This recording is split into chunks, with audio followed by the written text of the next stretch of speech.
Oke, Mana hostnya nih? kita langsung dari saya aja yang hostnya ini. Oke, ini sebenarnya kita nggak serius-serius banget sih, apalagi kuliah nggak kok. Ini bukan kuliah, tapi kenapa saya balikin lagi ke basic yang materi di sini? Karena berdasarkan pengalaman saya sendiri, saya nancepnya itu kuat banget kalau benar-benar belajar dari basic, benar-benar belajar dari kayak istilahnya teorinya dulu lah. Kenapa gitu? Karena sekompleks apapun yang tadi saya bilang, sekompleks apapun neural network, project apapun, pasti basicnya itu tetap sama.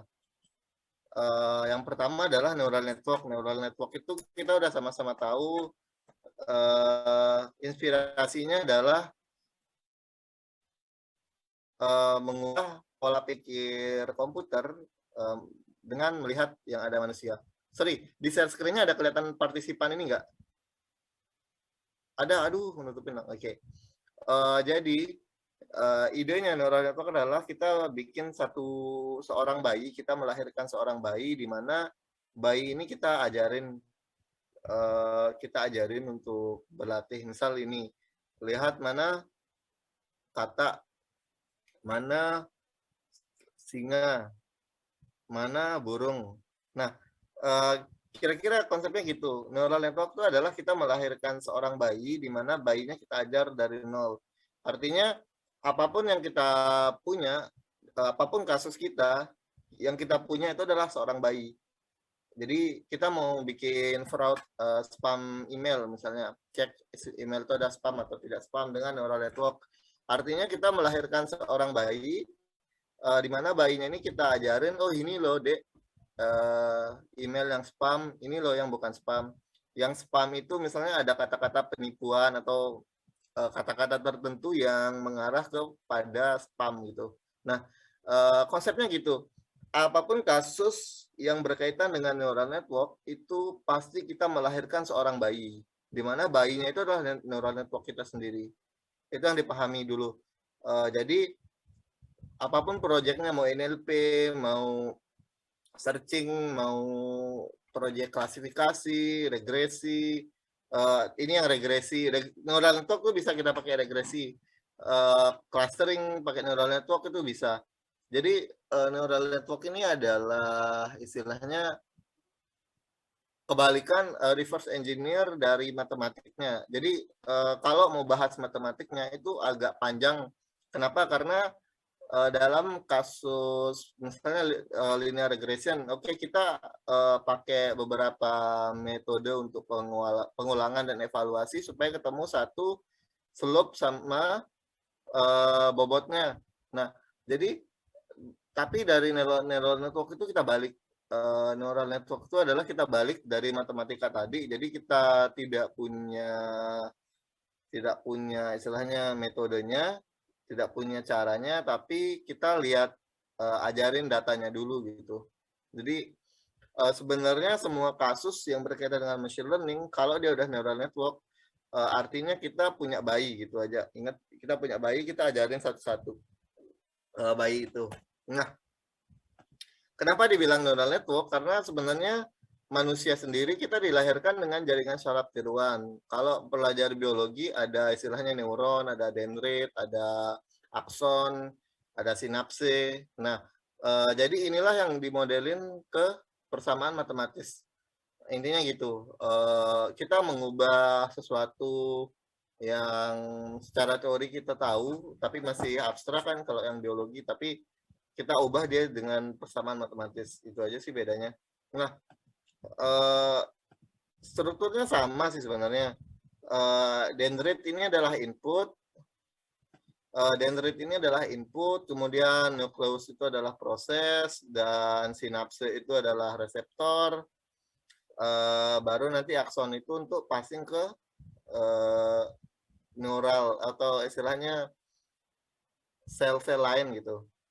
Nah, jadi kurang lebih seperti itu konsepnya. Artinya dari kita tahu nih manusia itu punya sel saraf.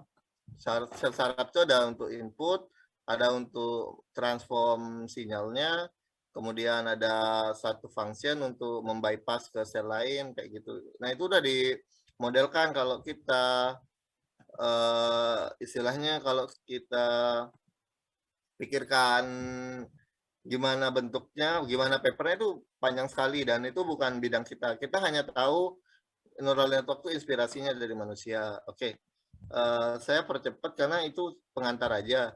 Nah, sekarang kita lihat anatomi dari neural network itu sendiri.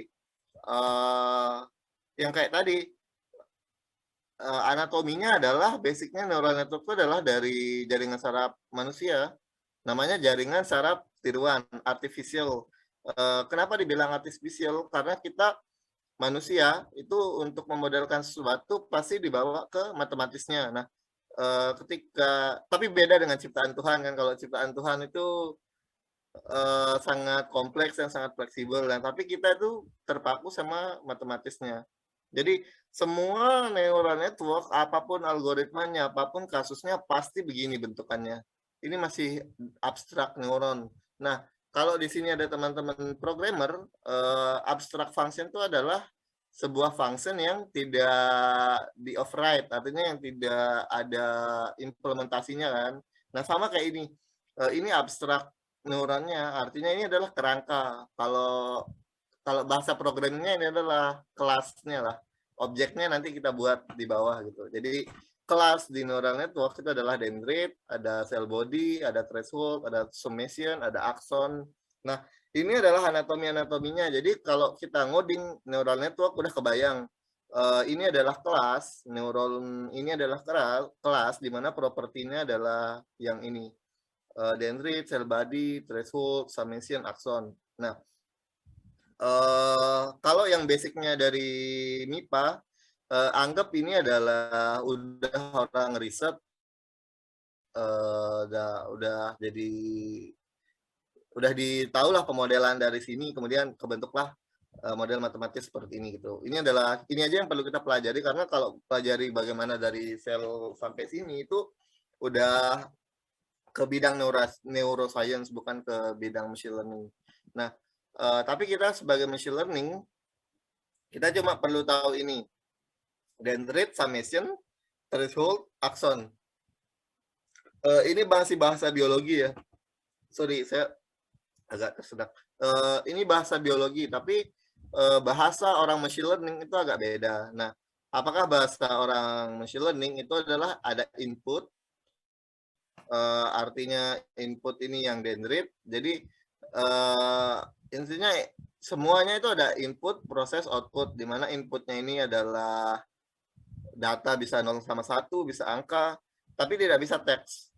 Neural network itu tidak bisa teks, dia cuma menerima angka. Jadi seperti yang saya sampaikan di pertemuan pertama, kalau semua input bentuknya mau suara, mau gambar, mau video, mau apa lagi ya, mau sistem istilahnya rule, itu kita terjemahkan ke dalam angka. Kenapa? Karena neural network itu inputnya cuma angka, nggak bisa teks, nggak bisa lain, nggak bisa simbol juga nggak bisa. Inputnya cuma angka.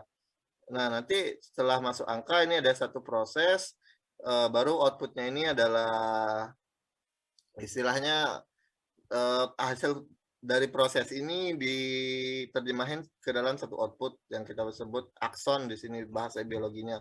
Nah, tapi kalau di bahasa machine learning itu adalah beberapa komponen, itu adalah input, bobot. Bobot ini adalah istilahnya supaya dia nggak nol. Nanti kita nggak usah ada namanya bias. Nanti bias itu nggak usah dipikirin. Nanti kita lihat contohnya ya. Kenapa kita perlu ada bias? Ada input, ada ini summation function. Summation itu artinya semua dari input. Misal kita input 5, nah itu di summation artinya di combine semua input 5 ini jadi misal input 1 tambah input 2 tambah input 3 gitu. Kalau ada sigma besar ini namanya summation ya. Nah, setelah udah jadi satu nilai, baru nanti masuk ke namanya fungsi aktivasi. Fungsi aktivasi itu istilahnya proses untuk mengubah nilai A ke B gitu. aktivasi itu A ke B. Kita punya nilai sebelum sama sesudah. Nah, namanya function itu adalah input sama output. Nah, function ini ada banyak nanti. Jangan dipikirin dulu, intinya dalam satu neural network itu kita ada fungsi aktivasi. Fungsinya adalah ngubah dari nilai summation jadi output. Jadi ini adalah satu black box, kita nggak tahu ini apa dulu. Sampai kita misalnya kasih input 1, outputnya 0. Input 5, outputnya 3. Nah, itu kita nggak tahu. Yang namanya function kan, itu rahasia. Nah, baru nanti outputnya ini adalah bobot, di mana bobot ini adalah jadi input, ini bobot ini sama output jadi input ke ini lagi. Jadi dia muter-muter gitu. Bukan muter ke dirinya sendiri, tapi dia chain reaction. Sama kayak sel saraf manusia gitu. Misal kita nyentuh duri, itu dari sel saraf dari ujung jari kita itu langsung sepersekian detik langsung ke kepala, langsung respon refleks. Nah, itu kan dia ada chain reaction dari dendrit terus ke akson, terus ke dendrit lagi, terus ke akson, sampai akhirnya dia kalau refleks itu kan ke sumsum tulang belakang, bukan ke korteks kita. Nah, jadi kayak gitulah, ada chain reaction dari neural network. Sampai akhirnya ada satu output, nanti outputnya, misal kalau kita ketusuk duri, kita langsung tarik gitu, sepersekian detik, kayak gitu. Nah, kurang lebih itu anatomi neural network. Ini benar-benar basic. Summation sama, kalau ini 1 kali 0,5 tambah 0 kali 0,3 gitu. Jadi 0,5. Ini nggak usah dipikirin, intinya WX plus B gitu. W kali X tambah W kali X tambah W kali X sampai berapa nanti plus B gitu. Oke, kira-kira itu sih basic banget dari neural network. Jadi istilahnya di sini ada B. Ini kan rumus neural network itu 1 WX plus B. Aduh, nggak ada di sini lagi. Nah, oke. Presentation. Ini nama istilahnya apa ya? X1 X plus 1 sama dengan X sigma. Gimana sigma? Ya, WX plus B. Nah, jadi kalau orang matematika ini nggak boleh. Bukan, ini artinya yang berikutnya ya. Ini bahasa coding ya, bukan matematis. Jadi X plus 1 itu adalah, maksudnya X berikutnya itu adalah summation dari bobot sama nilai yang tadi ditambah biasnya. Ini aja rumus neural network, nggak ada lagi. Ini aja matematisnya. Artinya ketika dari yang tadi, ini W, ini X, 1 kali 0,5 tambah 0 kali 0,3. 0,5 kan? Nah, gimana kalau di sini 0? Pasti outputnya 0. Nah, untuk menghindari 0, makanya kita tambah B. B ini biasanya nilainya 1 gitu. Jadi B ini fungsinya adalah untuk menghindari 0 yang berulang. Jadi untuk satu variabel yang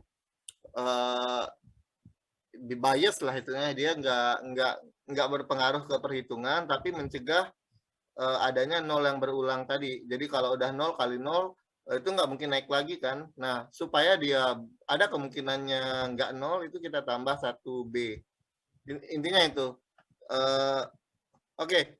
Kalau kita coding, kalau kita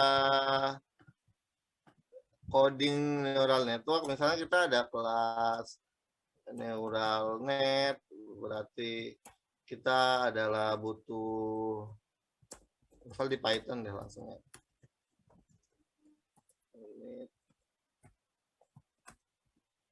Kita butuh satu, namanya adalah apa tadi, input.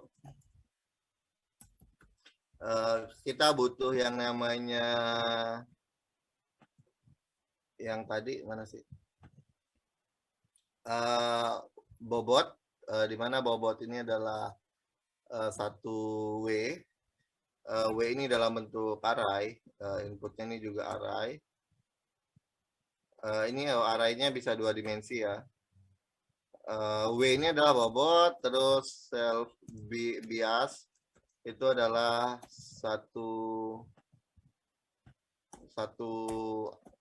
dua dimensi lah gitu. Satu dimensi, yang ini 2 dimensi. Nah, selain itu kita juga butuh yang namanya activation function.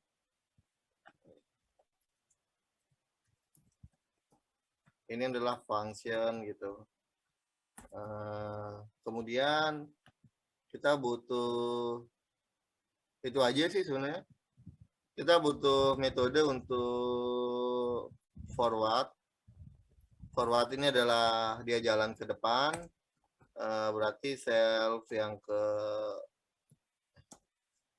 output sama dengan, berarti tergantung W ke I misalnya dikali X ke I tambah B ke I.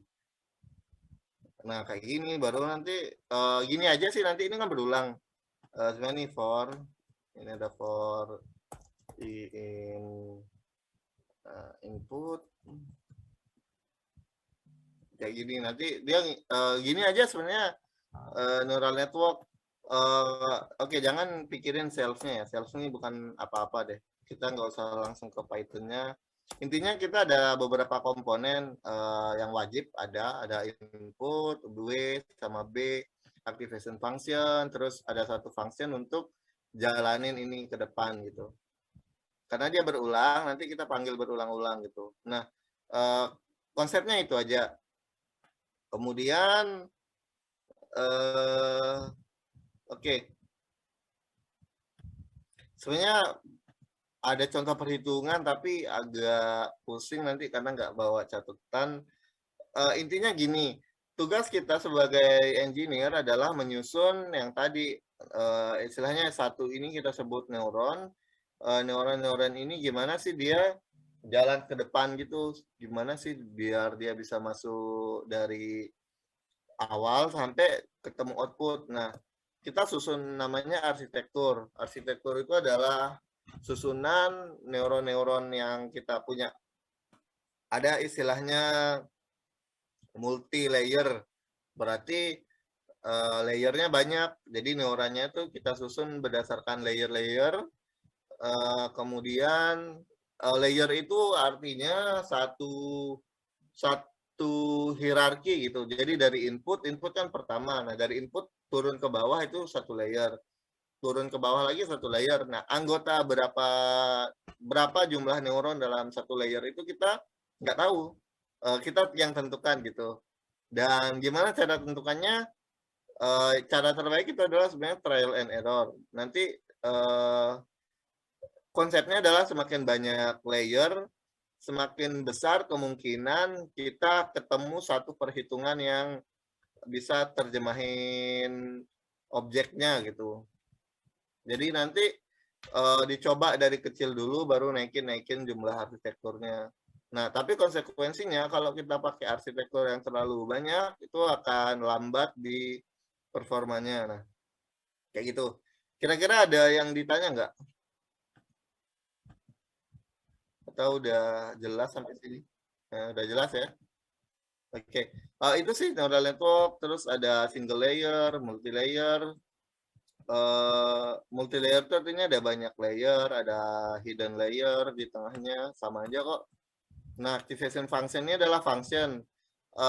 Saya kasih beberapa contoh activation function ya. Biasa yang kalian pakai itu relu kan, relic apa relu itu relic unit. Intinya hilangin nol. Relu itu adalah tetepin nilai tapi nolnya hilang. Nah, penentuan activation function ini adalah sangat basic banget. Kenapa kadang engineer ketika training itu nggak ketemu hasilnya karena dia pakai activation function yang salah. Misal gini, kasus misalnya kita deteksi spam not spam, itu kan binary, kasus yang binary. Artinya activation function yang kita butuhkan itu harus dia diterjemahkan ke dalam dua nilai, benar atau salah, A atau B gitu. Dan banyak yang training itu masih pakai yang kategorikal untuk kasus binary. Jadi akhirnya ya nggak ketemu-ketemu. Maksudnya nggak ketemu-ketemu, nilai yang jadi output itu nggak mencerminkan dua kelas itu gitu. Nah, gimana kalau dia kategorikal, misal banyak kelas, kita cari activation function yang support untuk multi kelas atau yang istilahnya yang bisa menghandle kasus istilahnya kategorikal gitu. Nah, ini misalnya contoh pertama, namanya binary step function atau hard limit. Di sini kita ada satu parameter yaitu adalah nilai dari X. X ini adalah input dari sebelumnya, outputnya adalah 0 atau 1 gitu. Jadi kalau dia kurang dari 0, itu 0. Kalau dia, intinya kalau bilangan negatif itu 0, bilangan positif itu 1 gitu. Jadi apapun inputnya ya outputnya itu segitu aja nanti. Oke, cara baca diagramnya gini. Dari kita lihat di sumbu X ya. Sumbu X itu yang vertikal ya. Nah, misal kita punya nilai 5, oke, kalau 5 berarti Y-nya 1 gitu. Kalau kita min 3 berarti Y-nya 0 gitu. Itu aja sih. Jadi dia intinya cara bacanya gitu. Kita baca dari horizontal ke bawah, nanti ketemu di garis Y-nya itu berapa gitu. Jadi love it. Dapat. Nah, kayak gitu. Terus ini yang pakai threshold sama aja sih, ada theta. Bedanya kalau tadi pasti 0, kalau ini kan binary hard, ada binary step. Kalau yang step yang pakai threshold ada theta. Theta itu adalah berapa sih threshold? Misal kalau dia lebih dari nilai thresholdnya, dia 1 gitu. Kalau dia kurang ya 0 gitu aja. Terus ada symmetric hard limit, apalagi ini yang menerima 0. Jadi yang ada 3 kelas. Jadi kalau kita deteksi 3 kelas, ini support. Tapi yang 2 di depan ini nggak bisa kita pakai kategorikal. Ini cuma berlaku untuk yang binary. Deteksi anjing kucing, spam not spam, sentimen positif, sentimen negatif. Nah, tapi kalau dia ada 3 kelas, misal ini sentimen positif, sentimen negatif, sentimen netral, kita perlu pakai yang ini, symmetric hard limit bipolar. Jadi dia nerima 0, terus nerima min 1 sama 1.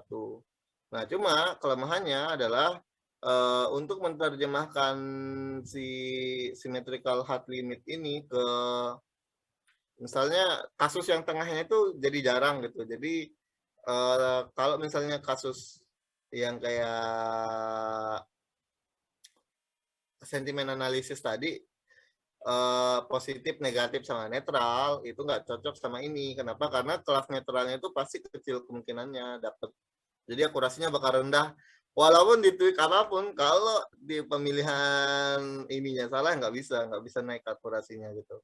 Jadi makanya saya back to basic banget. Kenapa? Karena ngoding neural network tuh gampang banget. Kita copy paste dari browsing 5 menit dapat. Tapi salah aja pakai activation function, nggak sesuai dengan ininya, itu fatal. Artinya nggak bakal konvergen model kita gitu. Nah, jadi bipolar function ini adalah cocok ketika nilai tengahnya itu nggak terlalu berpengaruh gitu. Jadi nggak sama rata pembagian bobotnya. Nah, kalau dia sama rata itu nggak bisa pakai ini. Ada yang pakai threshold, jadi sama aja sih tengahnya, tapi dia minus 1 sama 1 outputnya. Kalau linear sama aja sih, dia nggak ngubah apa-apa. Linear ini sama aja, nggak ada function activation function. Oke, mulai pusing nggak? Nggak ya, ngikutin kan? Intinya inilah, intinya kita kasih input, outputnya apa. Nah itu ada banyak banget jenisnya. Jadi ya itu disesuaikan dengan kasus lagi.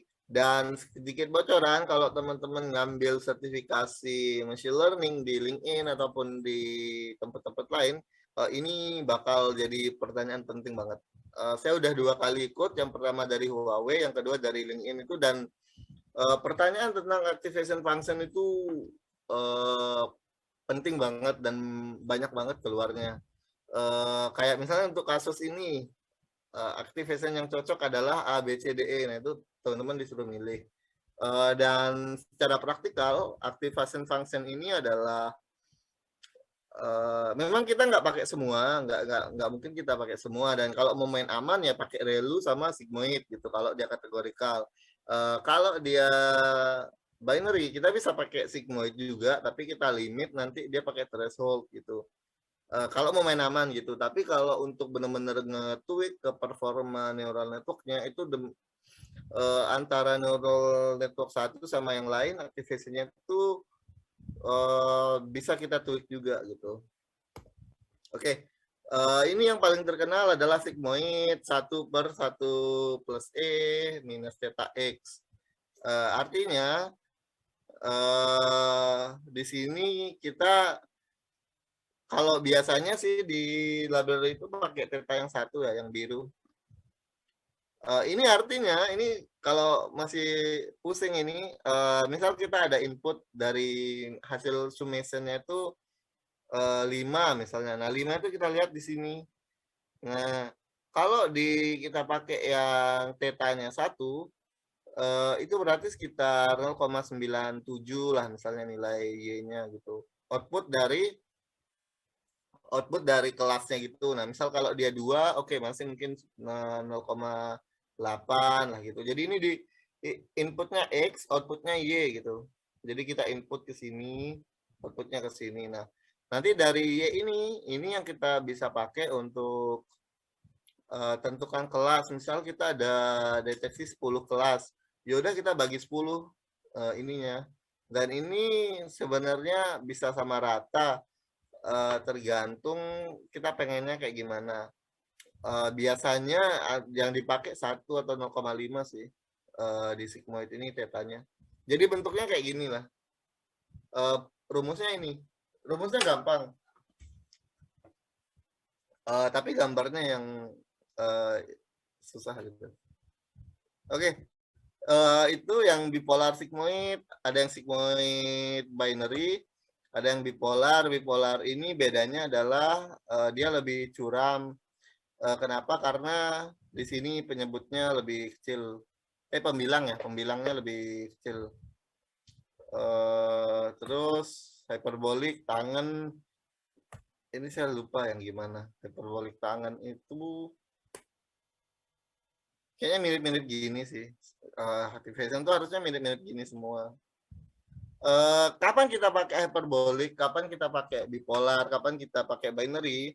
Yang pertama adalah kita lihat kasus output yang kita punya dari summation-nya. Jadi kalau summation-nya itu misalnya nilainya rentangnya dari sekian sampai sekian, ya kita lihat lagi.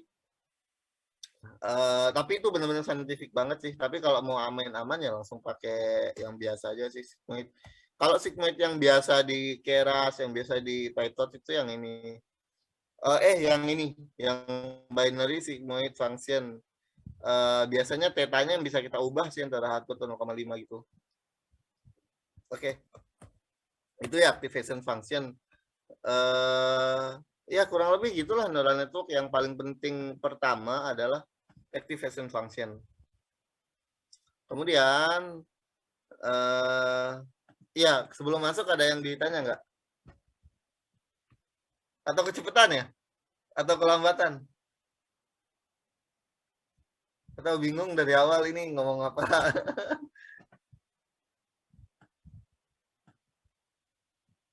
Oke. Ya, neural network desain kita udah pilih tadi, hiperbolik tangan, Gaussian, linear, softmax. Kemudian yang kedua adalah istilahnya adalah macam-macam cara kita nge-training. Ini benar-benar agak dalam sih sebenarnya.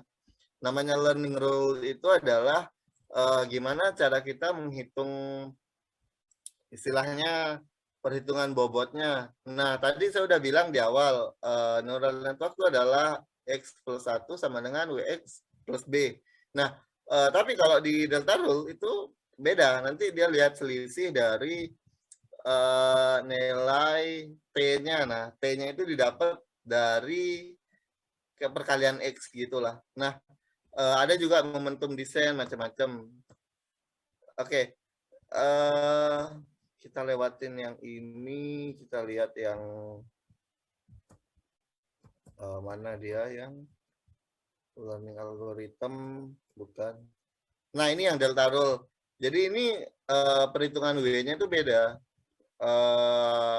Dia ada dari Y-in, tapi ini sebenarnya cukup tahu aja sih, karena kita biasanya langsung pakai yang biasa kali WX plus B gitu, yang ini. Yang Heb rule namanya, Heb rule. Heb rule itu adalah sigma X W plus B gitu. Nah ini. Oke. Oke. Ini jadi maju mundur. Oke, kita mulai dari sini. Yang pertama, pertanyaan pertama yang paling sering ditanyakan oleh orang yang belajar neural network adalah gimana sih cara kita bagi data training, testing, sama tes gitu. Training, testing, sama validation. Ada 3 data, training, validation, testing. Kenapa kita bagi 3? Karena kebutuhannya kita banyak terkait data itu. Misal, untuk tahu email itu spam atau tidak spam, tentu kita butuh contoh untuk belajar.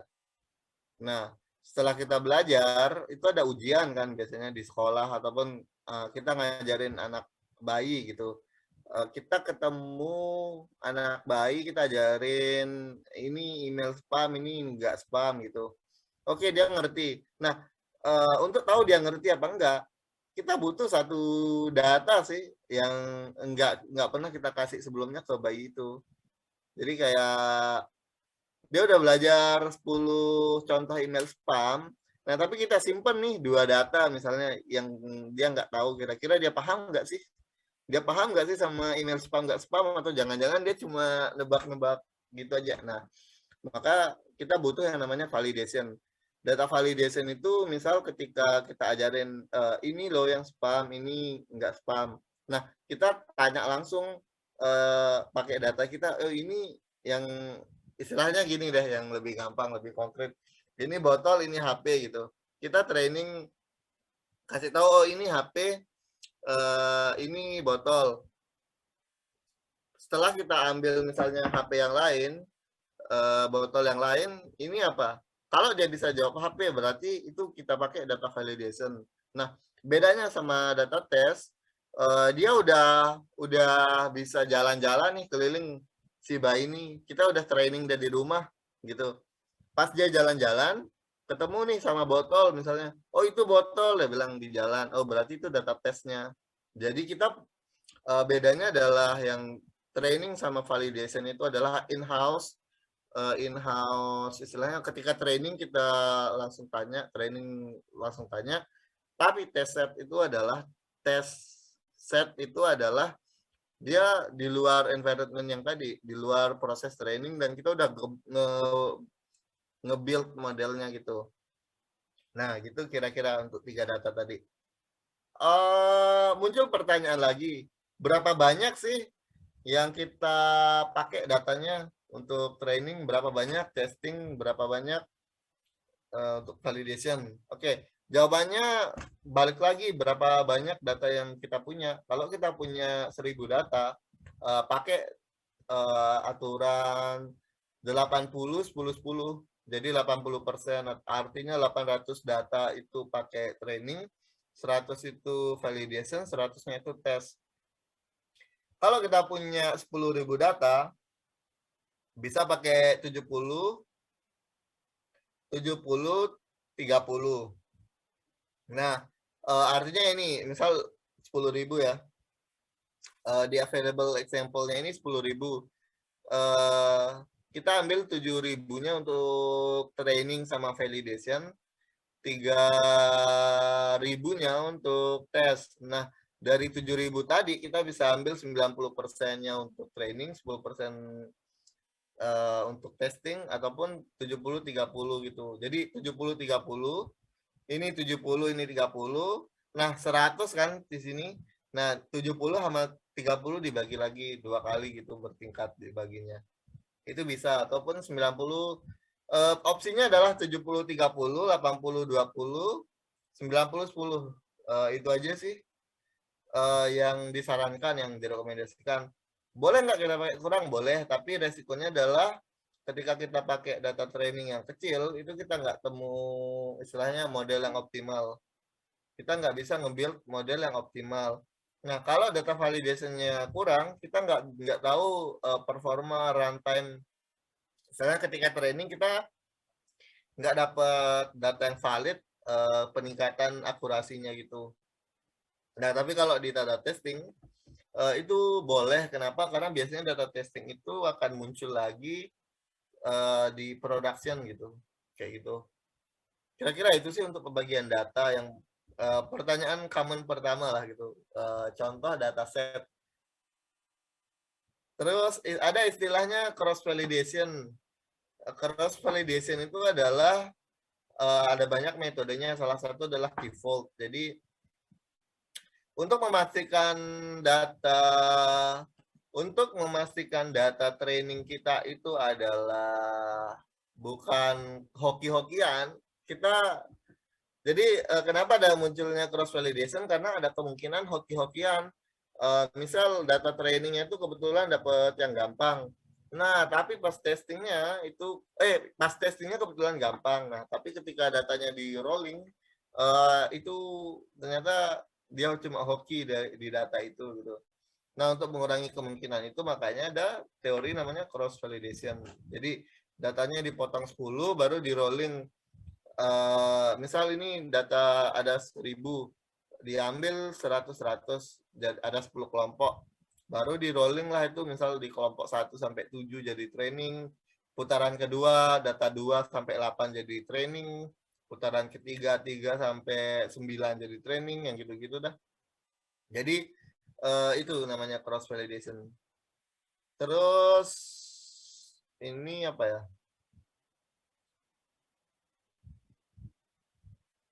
Oke, kita skip aja. Nggak necessary. Oke, yang cara kita ngebaca visualisasi ketika kita training adalah dia bentuknya kayak gini. Jadi makin melandai. Di awal emang tinggi loss-nya, makin lama makin rendah sampai mendekati 0. Berapa loss yang bagus? Loss yang bagus yang disarankan adalah 10 pangkat min 4, 0,0001. Itu yang bagus. Tapi kalau dia udah ketemu 0,1 atau 0,001 itu tergantung kasus lagi sih, berapa banyak data, berapa sih algoritma yang kita pakai juga gitu. Apa optimizernya gitu. Oke, kita belum sampai optimizer. Ini nggak perlu karena udah tadi. Delta rule nggak perlu, data prediction nggak perlu, data training nggak perlu. Oke. Nah, yang ini enggak. Nah, ini yang tadi kelewat adalah satu, yang pertama adalah optimizer. Optimizer itu adalah metode evaluasi hasil neural network kita setiap epoch. Jadi supaya ketemu loss-nya, kan kita sering training nih ada tulisan loss. Nah, loss itu artinya adalah selisih dari jawaban yang seharusnya benar dengan jawaban yang benarnya dia gitu. Jadi kayak aktual dikurangi sama aktual dibagi sama predicted gitu. Jadi misal dia harus datanya benarnya 10. Nah, tapi dia bisa jawab 9. Nah, akurasinya itu adalah 90%. Nah, tapi loss-nya itu banyak caranya ngitung. Yang pertama, tergantung Tergantung algoritma lagi, ada mean square error. Nah, mean square error itu adalah ngitung dari akar kuadrat, sama lah kayak mean square error biasa, akar kuadrat dari selisih dua nilai dibagi dengan rata-rata ya kalau nggak salah ya gitu dah. Jadi tergantung metode dia ngitung ininya, optimizernya. Ada banyak, ada mean square error, ada ADAM, ada RMS prop, ada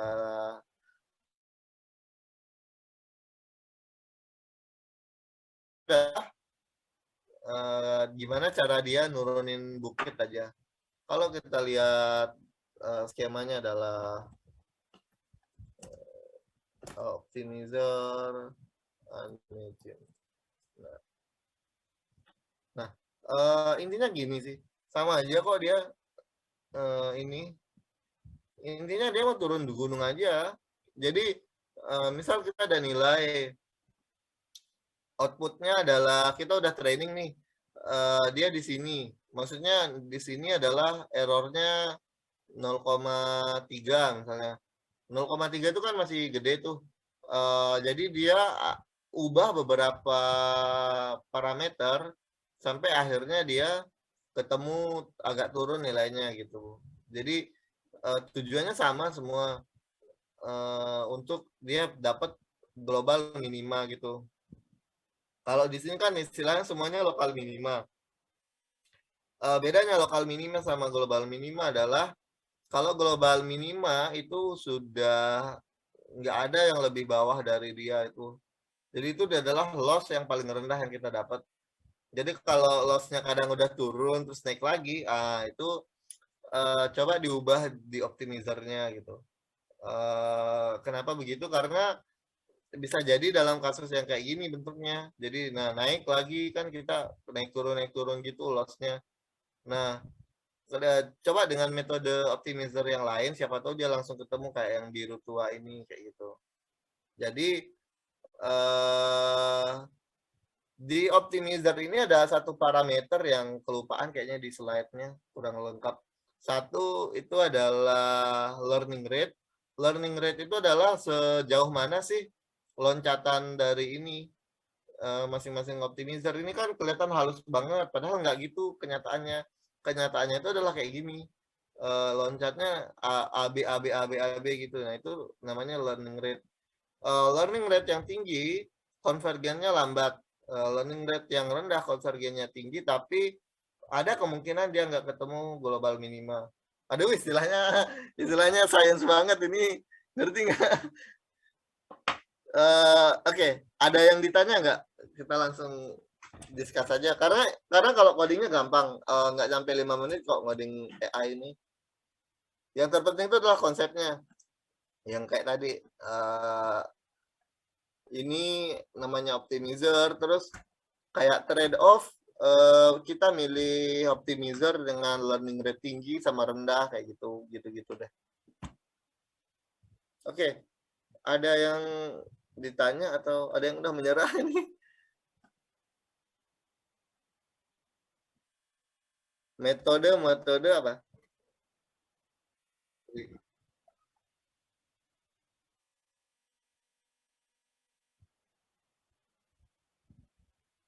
Hmm. Oh, jenis-jenis optimizernya ya.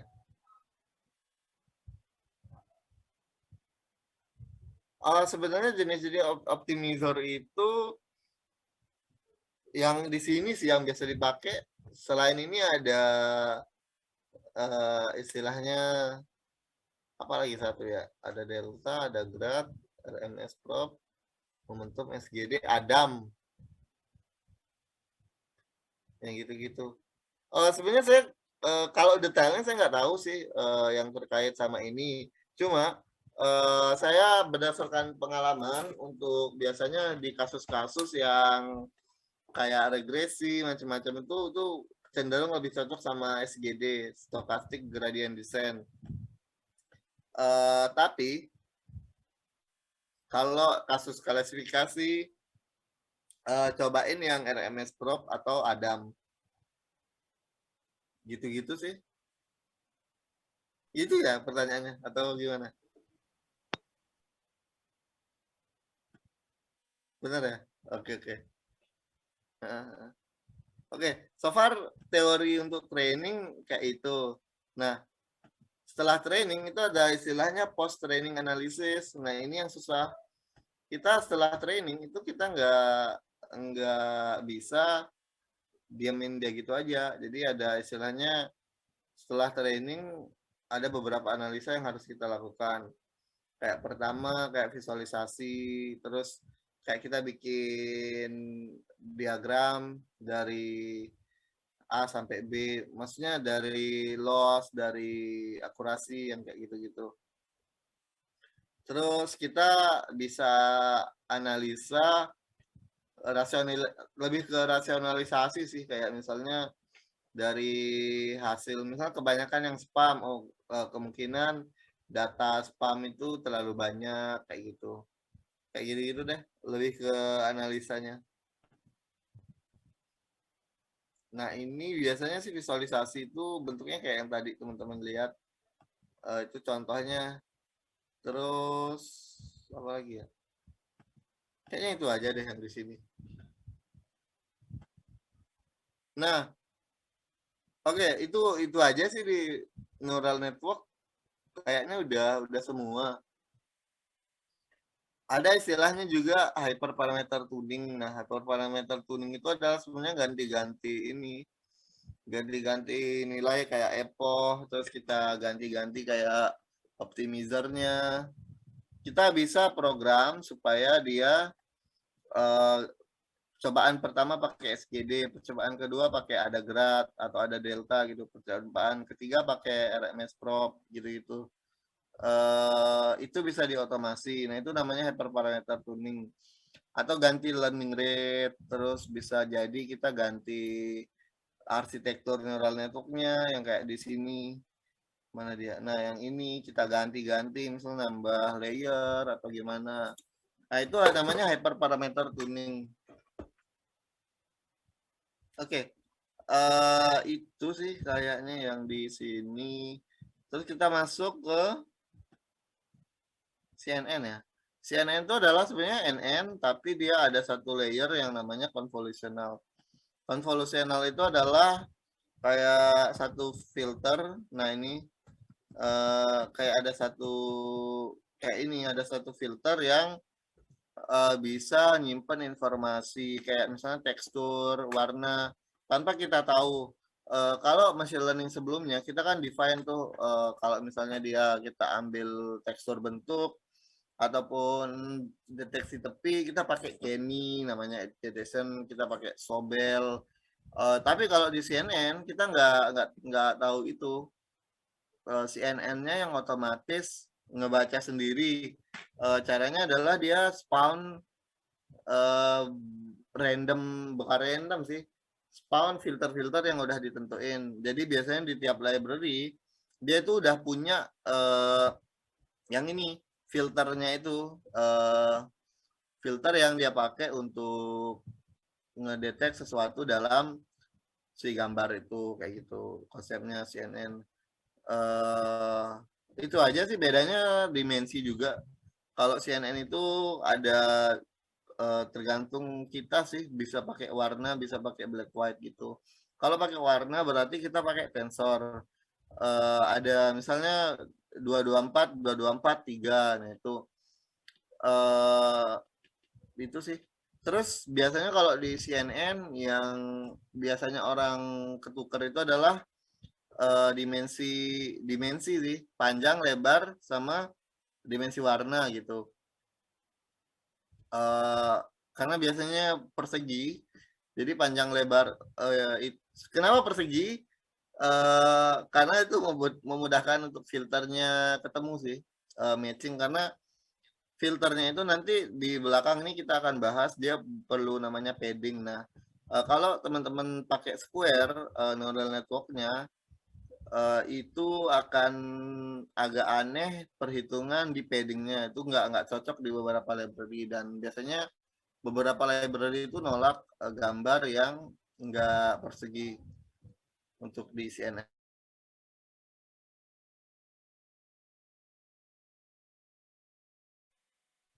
Oke. Ini contohnya sih, ini nggak penting juga. Ini contoh paru lah, deteksi paru. Dia nggak ngenalin lokasinya, tapi dia ngenalin bentuk dari parunya. Dari mana dia tahu bentuk? Dari filter tadi gitu. Nah, ini convolution, teman-teman udah tahu semua. Cara ngitung convolution itu adalah 1 dikali 1 ditambah min 1 kali 0 ditambah min 1 kali 0 ditambah min 1 kali 0 ditambah 1 dikali 1 ditambah min 1 kali 0 ditambah min 1 kali 0 ditambah min 1 kali 0 tambah 1 kali 1. Jadi dipasangin gitu. Terus apa lagi ya? Nah ini kan dot product istilahnya. Nah, oh ini kalau straight 2, straight itu pergeseran ini. Ini juga bisa jadi hyperparameter gitu. Tapi ini udah ada sih tiba-tiba ini udah ada langsung di istilahnya apa ya? Udah ada langsung di library-nya gitu, straight, pengaturan straight-nya. Nah, intinya nanti dari output ini kan ketemu 3. Nah, dari ini dikali yang kotak di sini ketemunya min 1 gitu-gitu. Nah, kalau teman-teman notice di sini jadi 4 padahal di sini 6. Nah, dia kepotong paddingnya 1 gitu. Nah, supaya dia nggak kepotong itu kita tambahin 0 di pinggirannya gitu. Jadi di sini ditambahin 1 pixel gitu. 0 itu namanya padding. Kalau di sini kan kelihatan sangat berpengaruh, tapi di citra asli itu kita jarang notice karena kita punya 500 kali 500, 200 kali 200 pixel gitu. Jadi jarang notice 1 pixel untuk paddingnya. Dan itu kayaknya nggak terlalu signifikan sih pengaruhnya. Malah nggak berpengaruh harusnya padding. Nah ini kan udah. Oke, udah ketemu. Nah ini 3 channel sama RGB. Jadi filternya ada 3 gitu. Baru dikonvolusi jadi 1 output. Outputnya ini nanti di flatten. Flatten itu adalah dibaca lurus gini, 1 0 0 0 1 0 1 0 0 1 0 gitu. Dia ke apa? Horizontal gitu flatten.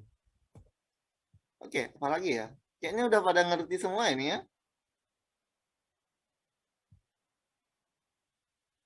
Ya ini cuma visualisasi sih gimana dia bisa dapat max pooling. Max pooling itu adalah ngefilter tapi ambil nilai maksimumnya.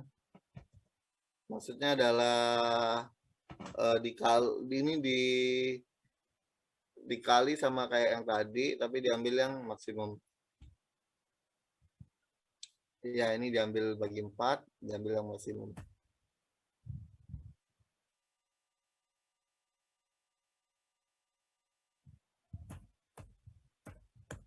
Ya di eliminasi yang maksimum.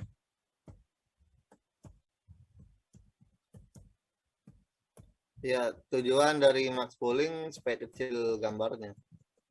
Apalagi ya? Udah sih. Oke, kayaknya kita langsung ngoding aja deh. Ini kayaknya berikutnya udah nggak ada yang terlalu menarik sih. Kita ngoding aja deh ya.